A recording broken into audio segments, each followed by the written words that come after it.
అన్నదాతలకు అండగా వైఎస్ఆర్సీపీ అని ఒక కార్యక్రమాన్ని నిర్వహించడం జరిగింది. గౌరవ మా రాష్ట్ర పార్టీ అధ్యక్షులు మాజీ ముఖ్యమంత్రి వర్యులు జగన్మోహన్ రెడ్డి గారు ఇచ్చిన పిలుపు మేరకు ఈ కాకినాడ జిల్లాలోని నాయకులందరం కూడా ఈరోజు ఇక్కడ రావడం జరిగింది. ఒక ర్యాలీగా వచ్చి ఇప్పుడే జాయింట్ కలెక్టర్ గారికి ఒక వినతి పత్రాన్ని కూడా ఇచ్చాం.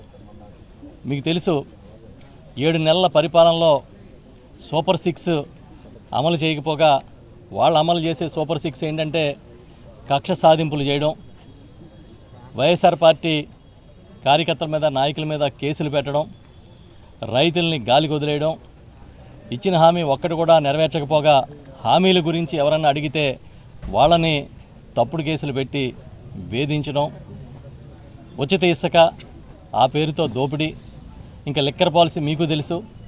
ఈ విధంగా అసలు సూపర్ 6 వదిలేసి ఈ కొత్త సూపర్ 6 తీసుకొచ్చి వాళ్ళే సొంతంగా ఒక రాజ్యాంగాన్ని రాసుకుని రెడ్ బుక్ అని ఆ రెడ్ బుక్ పట్టుకుని తిరుగుతూ ఎప్పుడో మేము చదువుతూ ఉండేవాళ్ళం మన అందరం పూర్వం. అలాంటి సంఘటనలన్నీ రాష్ట్రంలో పరిచయం చేస్తూ ఉన్నారు. అయితే మీరు ఎన్ని చేసినా వైఎస్ఆర్ పార్టీ ఆత్మస్థైర్యాన్ని దెబ్బతీయలేరనేది జగన్మోహన్ రెడ్డి గారు చాలా గట్టిగా చెప్పి ఈ రోజు నుంచి ఆందోళన కార్యక్రమాలని ప్రారంభింపజేశారు. ఈరోజు ఇప్పుడే మేము ఇచ్చాం. జగన్మోహన్ రెడ్డి గారు వైఎస్ఆర్ రైతు భరోసా పేరిట పెట్టుబడి సాయాన్ని రాష్ట్రానికి తొలిసారిగా ఇంట్రడ్యూస్ చేసి క్రమం తప్పకుండా చెప్పిన డేట్కి ఇచ్చేవారు. నేను వస్తే 20,000 ఇస్తాను రైతుకి అని చెప్పిన చంద్రబాబు నాయుడు కన్వీనియంట్గా ఆయన హామీ మర్చిపోయి ఈ 7 నెలల కాలంలో కనీసం ₹1 ఇవ్వలే. మొన్న వచ్చిన తుఫాన్లకి ఇన్పుట్ సబ్సిడీ ఇవ్వలేదు.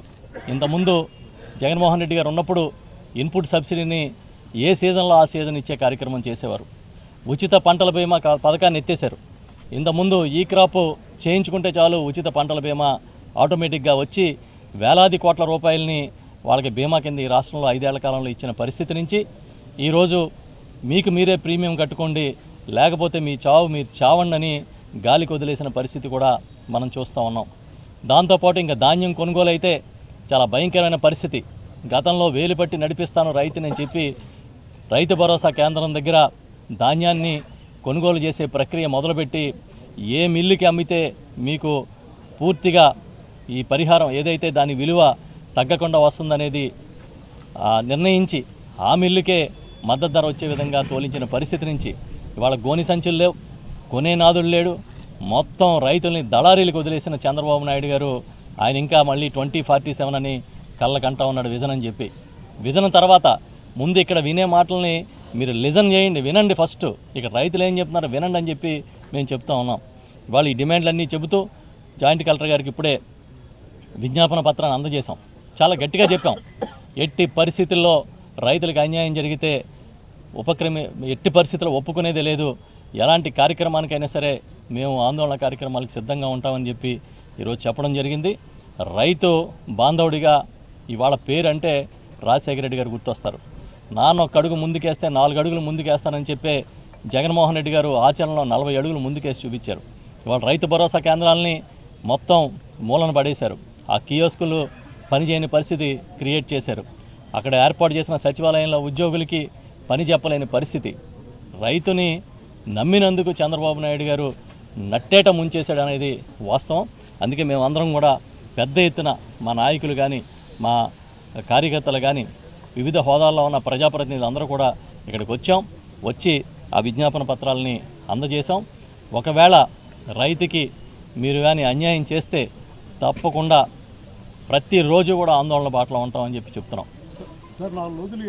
ఇవాళ సజ్జ రైతులకి భూములు వెనక్కిచ్చిన చరిత్ర ఈ దేశంలో ఒక్క జగన్మోహన్ రెడ్డి గారికి దక్కుతుంది. ఆ రోజుల్లో ఒక కమిటీ వేసి మీ భూములు మీకు వెనక్కిస్తానని హామీ ఇచ్చి ఆ ప్రకారం నేను మంత్రిగా ఉన్న సందర్భంగా నన్ను చైర్మన్గా పెట్టి ఒక కమిటీ వేసి 2180 ఎకరాల భూమిని వెనక్కి ఇవ్వడంతో పాటు 6 గ్రామాలని ఖాళీ చేయించాలనే చంద్రబాబు నాయుడు గారి ఆదేశాలను కూడా మేము పక్కన పెట్టి ఆ గ్రామాలు అక్కడే యథావిధిగా కంటిన్యూ చేసే విధంగా ఆదేశాలు ఇవ్వడం జరిగింది. దాంతోపాటు శ్మశానాలు కూడా ఎక్విజేషన్లో తీసుకున్నారు. మేము చెప్పాం, ప్రతి గ్రామానికి సామాజిక అవసరాల కోసం ఉండాల్సిన భూములు వదిలేసి ఆ తర్వాత మిగతా తీసుకోవాల్సిందే అని శ్మశానాల దగ్గర నుంచి పాఠశాల దగ్గర నుంచి యాజ్ ఇట్ ఈజ్గా ఉంచాలి. ఒకవేళ తప్పని పరిస్థితిలో షిఫ్ట్ చేస్తే పూర్తి స్థాయిలో ఆ సెజ్ యాజమాన్యాలే దాన్ని నిర్మాణాలు చేసి ఇవ్వాలని కూడా చెప్పాం. అంత పారదర్శకంగా ఆ రోజు నివేదిక ఇచ్చి అమలు చేస్తే ఈరోజు వచ్చి ఏదో సెజ్లో అక్రమాలు జరిగిపోతూ ఉన్నాయన్నట్టుగా పెద్ద ఎత్తున దుష్ప్రచారం చేస్తూ ఉన్నారు. మేము ఈ సందర్భంగా ఒకటే చెప్తున్నాం. మొన్న యనమల రామకృష్ణ గారు ఒక ఉత్తరం రాశారు. ఆ ఉత్తరంలో చాలా క్లియర్గా రాశారు. కేవీ రావు చౌదరి గారు కారు చౌకగా తక్కువ రేట్లకి భూములు రైతుల నుంచి కొట్టేసి ఆ భూముల్ని జిఎంఆర్కి అమ్మి 100 కోట్లు సంపాదించారని, జిఎంఆర్ వాళ్ళు మళ్ళీ మరో కార్పొరేట్ కంపెనీ అరబిందోకి అమ్మి 1000 కోట్లు సంపాదించారని ఆయన రాశారు. మేము అడుగుతూ ఉన్నాం, కేవీ రావు కానీ జిఎంఆర్ కానీ ఏ హయాంలో ఎవరి హయాంలో ఈ కార్యక్రమాలని చేశారు? ఎవరి హయాంలో ఎకరానికి 3 లక్షలు ఇచ్చి కంటి తుడుపు చెరువుగా వాళ్ళకిచ్చి ఎదురొచ్చిన రైతుల్ని జైల్లో పెట్టి భూములు లాక్కున్నారు? అవన్నీ చంద్రబాబు నాయుడు గారు మర్చిపోయి ఉండొచ్చు, కానీ చరిత్ర మర్చిపోదు. ఏరువాక సాగి 2012లో నేను వస్తే భూములు ఇస్తానని చెప్పి ఆయన వచ్చిన తర్వాత 2015-16లో ఇంచుమించుగా 1589 ఎకరాల ఎస్ఐన్ ల్యాండ్ని, కోనా భూమిని 3 లక్షల రూపాయలకి ఇచ్చేసిన చరిత్ర కూడా చంద్రబాబు నాయుడుది. అది కాకుండా 70 ఎకరాలు ప్రభుత్వ భూమి ₹1 తీసుకోకుండా అదే సెజ్కి ఇచ్చారు. అది కాకుండా డెవలప్మెంట్ ఛార్జెస్ 101 కోటి రూపాయలు వైవర్ చేశాడు. ఈ విధంగా సెజ్ కోసం అహర్నిశలు కష్టపడి ఆయన పనిచేస్తే రైతుల కోసం చరిత్ర సృష్టించింది జగన్మోహన్ రెడ్డి గారు. భూములు తీసుకున్నవాడిది గొప్ప, ఇచ్చినవాడిది గొప్ప అని మేము అడుగుతున్నాం. ఇవన్నీ కప్పిపెట్టి ఇవాళ ఏదో జరిగిపోయిందని తెలుగుదేశం నాయకులు మాట్లాడడం, వాళ్ళకి అనుకూలమైన మీడియాలో పెద్ద పెద్ద వార్తలు రాయించినంత మాత్రాన అబద్ధాలు నిజాలైపో. ప్రజలకు అన్నీ తెలుసు, రైతులకి తెలుసు. రైతుల దగ్గర నుంచి తీసుకున్న భూముల్ని ఆ కార్పొరేట్ సంస్థలు తాకట్టు పెట్టి 100,000 కోట్ల రూపాయల బ్యాంకుల నుంచి లోన్లు తీసుకున్న మాట అబద్ధమా అని అడుగుతున్నాం మేము. అప్పుడు కళ్ళు మూసిపోయి ఉందా ఆ ప్రభుత్వం, తెలుగుదేశం పార్టీ ప్రభుత్వం? జగన్ గారు మంచి చేస్తే ఈ రకమైన అబండాలు. మేము చెప్తా ఉన్నాం, రైతు పేరెత్తితే ఈ రాష్ట్ర చరిత్ర ఉన్నంతకాలం రాజశేఖర రెడ్డి గారి పేరు, జగన్మోహన్ రెడ్డి గారి పేరు సువర్ణాక్షరాలతో లిఖించి ఉంటాయి. అంతే తప్ప వర్మ గారు సవాల్ ఇసురుతున్నాడు. మేము వెళ్ళాలి, మేమే ఇసురుతామండి. ప్రధానమంత్రికి ముఖ్యమంత్రికి వచ్చేస్తారా ఏంటి? ఆ స్థాయి చూసుకోవాలి. ఓ పని చేయమనండి, అధికారంలో ఉన్న వాళ్ళని పిలవండి వాళ్ళకి చర్చికి. అక్కడ ఉన్న లోకల్గా ఉన్న డిప్యూటీ సీఎం గారు ఉన్నారు, పిఠాపురం నియోజకవర్గం నుంచి ఆయన గెలిచారు. లేదంటే చంద్రబాబు నాయుడు గారు ఉన్నారు, లేదంటే అక్కడున్న ఎవరైతే ఇండస్ట్రీస్ మినిస్టర్ ఉన్నారో అందరినీ పిలిచి ఆయన కూర్చోబెట్టి అసలు ఏం జరిగిందనేది చరిత్ర అంతా చూస్తే తెలుస్తుంది. లేదంటే ఇంకొక సలహా కూడా చెప్తా, ఎవరైతే సెజ్ పోరాట కమిటీ ఉన్నారో ఆ రైతులను పిలిపించుకోమనండి. పిలిపించుకుంటే వాళ్ళు చెప్తారు స్నేహ బ్లాక్లో ఎలా వేశారు, బాత్రూమ్లు ఎలా కడిగిచ్చారు, అది ఎవరి హయాము, ఎందుకు బెదిరించారు, సంవత్సరం పాటు ఎందుకు ఆర్డీఓ ఆఫీసుల చుట్టూ బైండ్ ఓవర్ కేసులు పెట్టి తిప్పించారు, వాళ్ళ ఇళ్లలో రైతుల ఇళ్లలో పోలీస్ పికెట్లు ఎందుకు పెట్టించారు, రైతు గ్రామాల్లో ఎందుకు పోలీస్ పికెట్లు పెట్టించారు, ఆ టైంలో ఎమ్మెల్యే ఎవరు, ఆ టైంలో మంత్రి ఎవరు, ఆ టైంలో ముఖ్యమంత్రి ఎవరు, వీటన్నిటిని కూడా ఒకసారి వాళ్ళని పిలిచి కనుక్కుంటే తెలుస్తుంది. మేము రావక్కర్లే. ఆయన చెప్పినట్టుగా, మా రాజా గారు చెప్పినట్టుగా సందర్భం వచ్చినప్పుడు మేము ఎక్కడ మాట్లాడాలో అక్కడ మాట్లాడతాం. ఆయన అలా మాట్లాడుతూ ఉండమనండి. తర్వాత చేయాలంటాడు ఆయన. ఇప్పుడు ఏమైందంటే ఈ రాష్ట్రంలో చంద్రబాబు నాయుడు గారు ఒక సిస్టమ్ క్రియేట్ చేశాడు, కొత్త రాజకీయ విధానాలు తీసుకొచ్చాడు. ఎవరైతే కొంచెం వ్యాపారాలు చేసుకుంటున్నారో, ఎవరైతే కొంచెం కార్పొరేట్గా ఎదిగి ఉన్నారో వాళ్ళందరూ ఈ చిలక పలుకులే పలుకుతారు.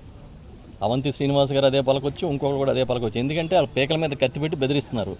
అవంతి శ్రీనివాస్ గారిని గుండెల మీద చేసి చెప్పమనండి. ఈ రాష్ట్రంలో ఆయన కూడా మాతో పాటు క్యాబినెట్లో మంత్రిగా ఉన్నారు. ఆయనకి మళ్ళీ మా పార్టీలోకి వచ్చిన వెంటనే సముచితమైన గౌరవం లభించిందో లేదో కనుక్కోండి. ఆయన చంద్రబాబు నాయుడు గారితో పనిచేసిన వ్యక్తి. చంద్రబాబు నాయుడు గారు ఎంత గొప్పగా పరిపాలన చేశారో, వాళ్ళకి ఎంత గొప్ప విలువ ఇచ్చారో అవంతి శ్రీనివాస్ గారే చాలా సందర్భాల్లో చాలా చోట్ల మాలాంటి వాళ్ళు ఉన్న దగ్గర వివరించిన సంఘటనలు మాకు తెలుసు. కాబట్టి అవంతి శ్రీనివాస్ గారు అవ్వచ్చు, రేపు పొద్దున ఇంకొకళ్ళు అవ్వచ్చు. ఈ పార్టీలో జగన్మోహన్ రెడ్డి గారు ఒక మహాశక్తి. ఆ శక్తితో పాటు నడవడానికి కొన్ని లక్షల మంది సిద్ధంగా ఉన్నాం, కష్టాలైనా నష్టాలైనా భరించి. కాబట్టి వైఎస్ఆర్ పార్టీని చంద్రబాబు నాయుడు కళ్ళగంటున్నట్టుగా ఏదో కొద్దిమంది వెళ్ళిపోవడం ద్వారా, లేదా కొద్దిమందిని లాక్కోవడం ద్వారా, కొంతమందిని ప్రలోభపెట్టడం ద్వారా ఏం చేయలేరు. అధికారంలో ఉన్నప్పుడు 23 మంది ఎమ్మెల్యేలను తీసుకుపోయాడు ప్రతిపక్షం నుంచి చంద్రబాబు నాయుడు గారు. ఆ 23 మంది ఎమ్మెల్యేలు ఆ తర్వాత ఏమయ్యారో తెలుసు. అందులో ఒక్కళ్ళకైనా సరే బహుశా నాకు తెలిసి ఒక్కరికో ఇద్దరికో ఆయన అవసరాల దృష్ట్యా ఆయనకున్న సామాజిక పరిస్థితుల దృష్ట్యా ఇంపార్టెన్స్ ఇచ్చి ఉంటారు. కానీ మిగతా వాళ్ళందరినీ ఆయన తన సహజ శైలిలో ఎన్టీ రామారావు గారికి ఎలా అయితే ఏం చేశారో ఆ తర్వాత అదే కార్యక్రమం చేశారు. ఇక పెద్దలు ముద్ర పద్మనాభం గారు లాంటి వారికి తెలుసు చరిత్ర మాకన్నా ముందు నుంచి రాజకీయాల్లో ఉన్నవాళ్ళు. కాబట్టి అవంతి శ్రీనివాస్ గారు వెళ్ళిపోవడం అనేది ఆయన వ్యక్తిగతం. దానివల్ల ఇక్కడున్న ఎవరు పార్టీలో ఉన్న ఎవరికి ఏమీ ఆత్మస్థైర్యం దెబ్బతినదు. మేడం మీరు అవి చెప్పేసి మీరు ఈరోజు రైతాంగానికి సంబంధించి రైతు వెన్నంటి ఉండడం కోసం మరి రాష్ట్ర వ్యాప్తంగా కూడా గౌరవనీయులు జగన్మోహన్ రెడ్డి గారి యొక్క పిలుపు మేరకు అందరూ కూడా వైసీపీ శ్రేణులు రైతులు అందరూ వారి యొక్క కష్టాలకు సంబంధించి ఇబ్బందులకు సంబంధించి ఈ కార్యక్రమాన్ని నిర్వహించి ఇప్పుడే జాయింట్ కలెక్టర్ గారికి ఇవ్వడం జరిగింది. కన్నబాబు గారు అందరూ కూడా చెప్పడం జరిగింది. ముఖ్యంగా ఏలేరు ప్రాంతానికి సంబంధించి ఏలేరు రిజర్వాయర్కి సంబంధించి ఏలేరు రిజర్వాయర్ దగ్గరలో ఏలేరు రిజర్వాయర్ మీద ఏలేరు ప్రధాన కాలువల్లో మరి గట్లు వేయడం, అదేవిధంగా ఇప్పుడైతే రోడ్లు 40 అడుగులు రోడ్లు వేయడం, అంతేకాకుండా చాలా చోట్ల వేలంకలు వేయడం. దీనివల్ల చాలా రైతాంగానికి దిగువ ప్రాంత రైతాంగానికి అన్ని నియోజకవర్గాల ప్రజలకి చాలా ఇబ్బంది కలిగే పరిస్థితులు ఉంటాయి. నీటికి ఎద్దడి ఏర్పడి పంటలు నాశనం అయిపోయే పరిస్థితులు వస్తాయి. రైతులందరూ నిన్న మొన్న కూడా పిఠాపురం నియోజకవర్గానికి సంబంధించిన రైతులందరూ నిన్న మొన్న మా దగ్గరకు వచ్చి మా అందరికీ కూడా వారి కష్టాలను చెప్పుకోవడం జరిగింది. అంతేకాకుండా తిరుమాలి దగ్గర మొత్తం ఏలేరు కాలువకి సంబంధించిన కాలువలో పెద్ద పెద్ద ప్రొక్లైనర్లు పెట్టి ఇసుక 20 అడుగుల లోతు ఇసుక తవ్వుతున్నట్టుగా తెలుస్తూ ఉంది. అక్కడ ఒక యుద్ధ ప్రాతిపదికన ఒక కార్యక్రమం జరుగుతూ ఉంది. ఇది కనుక ఇది ఇలాగే కొనసాగితే వచ్చే నీరు కూడా రేపు వదిలే నీరు కూడా మరి కింద ప్రాంత రైతులకు రాక పంట నష్టపోవాల్సిన పరిస్థితులు వస్తాయి. ముఖ్యంగా పిఠాపురం నియోజకవర్గం టైలాండ్ ఏరియా ఏ నీరు మనం చూడటం జరిగింది. విపరీతమైన వర్షాలు వరదల కింద వచ్చినప్పుడు ఇంచుమించుగా 6 టీఎంసీలు నీరు వదిలేస్తే 3 నుంచి వారం రోజులు నీరు కూడా ఉండిపోవటం వల్ల పంటలు పూర్తిగా చాలా వరకు నష్టపోవడం, పండిన పంట కూడా అతి తక్కువ దిగుబడి రావటం, ఇలా రైతులందరూ కూడా నష్టపోవటం జరిగింది. మళ్ళీ ఇది ఈ కెలామిటీ కనుక ఉన్నట్లయితే చాలా ఇబ్బందులకు గురి కావాల్సి ఉంటుంది. కాబట్టి పైన దిగువ ప్రాంతాల్లో ఉన్న పెద్దాపురం కానీ పిఠాపురం కానీ కొంత ఏరియా తుని ఏరియా కానీ ఈ రైతులందరికీ కూడా చాలా ఇబ్బంది కలిగి మరి తీవ్ర నష్టం పంటకి కలిగి నీటి ఎద్దడికి ఏర్పడే పరిస్థితులు వస్తాయి. కాబట్టి వీటిని అనాథరైజ్డ్గా ఏం కడుతున్నారో తక్షణం ఇరిగేషన్ అధికారులతో పర్యవేక్షణ చేయించి వెంటనే దీని మీద చర్యలు తీసుకుని కింద ప్రాంత రైతులకి నష్టం లేకుండా చేయాలని చెప్పి జాయింట్ కలెక్టర్ గారికి చెప్పడం జరిగింది. అంతేకాకుండా ఎప్పుడు కూడా మనకి ఏలేరు నీరు విడుదల అనేది రైతు 2వ పంట పండించుకోవడానికి 4వ తారీఖున వదులుతామని చెప్పి ఇవాళ 13వ తారీఖు వచ్చేసినా కూడా నీటి విడుదల చేయలేదు. అందరూ కూడా నారుమడి వేసి నీరు లేక అలా ఎదురు చూస్తూ ఉన్నారు రైతులంతా. దీనివల్ల మళ్ళీ మరి సమ్మర్కి దగ్గరికి వెళ్ళే పరిస్థితులు మళ్ళీ ఈ రెండో పంటకి ఇబ్బంది కలిగే పరిస్థితులు ఉంటాయి నీటికి. కాబట్టి తక్షణం నీరు విడుదల చేయాలి. ఈ ప్రాంతాల్లో ఏవైతే ఉన్నాయో వాటిని అన్నింటినీ కూడా వెంటనే అనాథరైజ్డ్ కన్స్ట్రక్షన్ నిలుపుదల చేయించి వెంటనే కింద ప్రాంత రైతులకి నీటి విడుదలకి నీటి సరఫరాకి ఏ విధమైన పంట నష్టం కలగకుండా ఉండే విధంగా చేయాలని చెప్పి మరి చెప్పడం జరిగింది. జాయింట్ కలెక్టర్ గారు కూడా ఈ విషయం కూడా చెప్పడం జరిగింది. కాబట్టి దీని మీద వెంటనే తక్షణంగా చర్యలు తీసుకోవాలని చెప్పి రైతాంగాన్ని కాపాడాలని చెప్పి కోరుతాం.